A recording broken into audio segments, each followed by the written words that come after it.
Mix by Rajan बाबू। सारा रा रा रा रा रा रा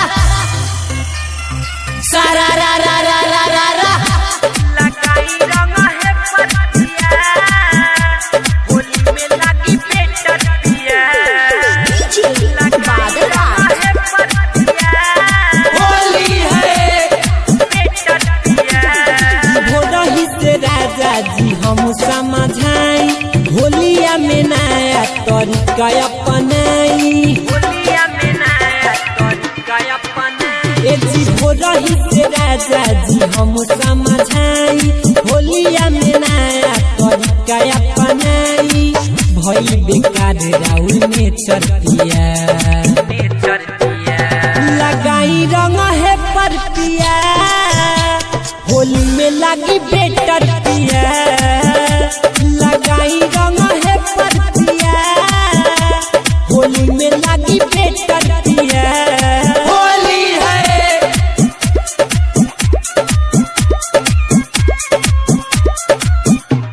होली में लगी बेटतिया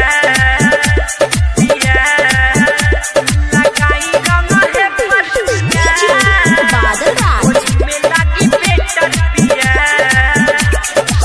ढोलिया में हमरा ना लगाई गुलाल जी मिस के गोलिया हम कहरी ना लाल जी।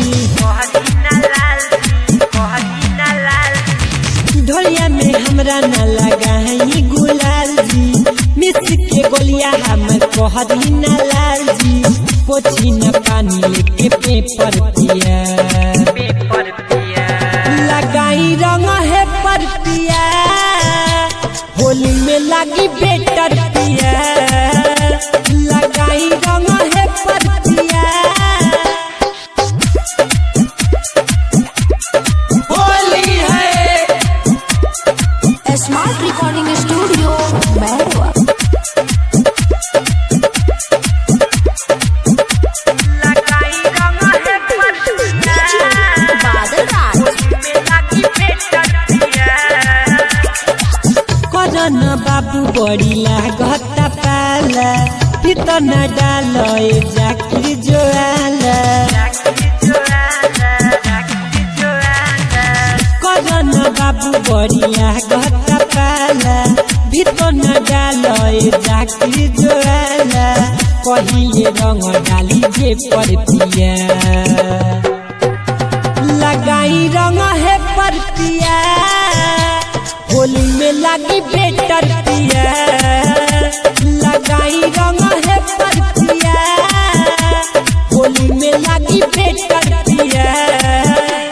कि भोरही से राजा जी हम समझाई होलिया में नया तरीका अपनाई।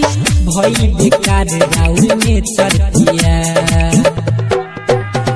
लगाई रंग है परतिया